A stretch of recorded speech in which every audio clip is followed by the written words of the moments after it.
सो आज की वीडियो में हम डिस्कस करने वाले हैं वेरिएबल्स के बारे में, इंडिपेंडेंट वेरिएबल और डिपेंडेंट वेरिएबल। तो डिपेंडेंट ये वाला जो पॉइंट है ना, अच्छे से समझ लेना, PYQs में बहुत बार आया है। प्लस आपको कोई एग्जांपल दे देंगे और एग्जांपल में आपको पूछ लेंगे कि डिपेंडेंट वेरिएबल कौन सा है और इंडिपेंडेंट वेरिएबल कौन सा है। तो वो भी इसलिए भी ये इंपॉर्टेंट है जब समझना।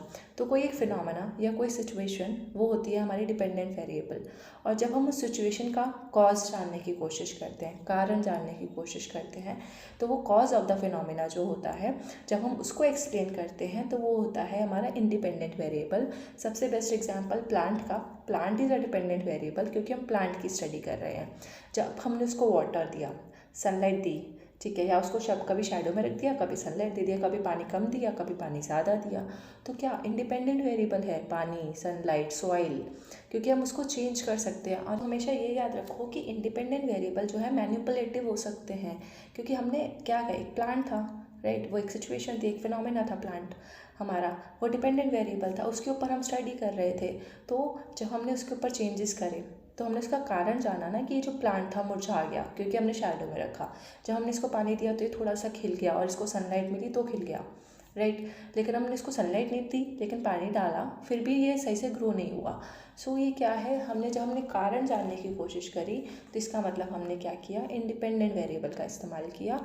वेयर एज जब हमने उस फिनोमेना की स्टडी करी, उस कॉज को नहीं देखा, सिर्फ फिनोमेना और सिचुएशन देखी, तो हमने डिपेंडेंट वेरिएबल की बात की। तो आई होप आपको समझ आ गया होगा कि डिपेंडेंट वेरिएबल क्या होता है और इंडिपेंडेंट वेरिएबल क्या होता है।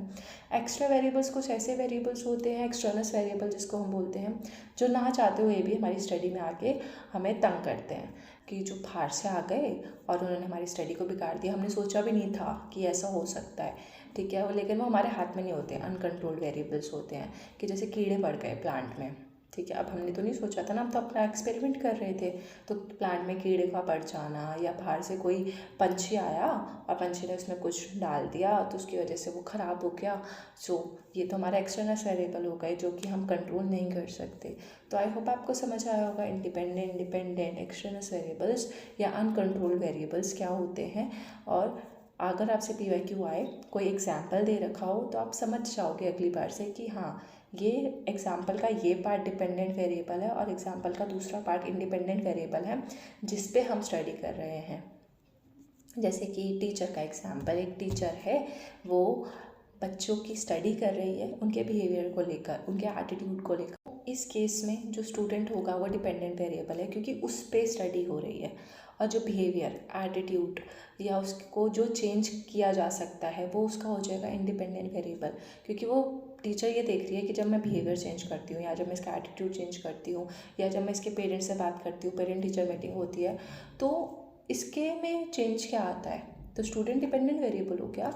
वेयर एज जिस कैरेक्टरिस्टिक, उसका ड्रेसिंग सेंस और बाकी सारी चीज़ें, बिहेवियर, एटीट्यूड, पेरेंट्स, वो उसके इंडिपेंडेंट वेरिएबल हो गए क्योंकि वो उसका कारण है, एक तरीके से कॉज है कि ये बंदे का जो बिहेवियर चेंज हो रहा है वो क्यों चेंज हो रहा है, ठीक है, या इसका एटीट्यूड। तो ये सब क्या होगा, हमारे independent variables. So I hope आपको अब समझ आया होगा इन दोनों के बीच का डिफरेंस। अगर अच्छा लगा so please do comment in the comment section. You can also suggest कि आपको कौन कौन से टॉपिक पे वीडियोस चाहिए, तो मैं पक्का से लेकर आऊँगी। एंड मिलते हैं नेक्स्ट लेक्चर में, तब तक के लिए stay tuned and take care.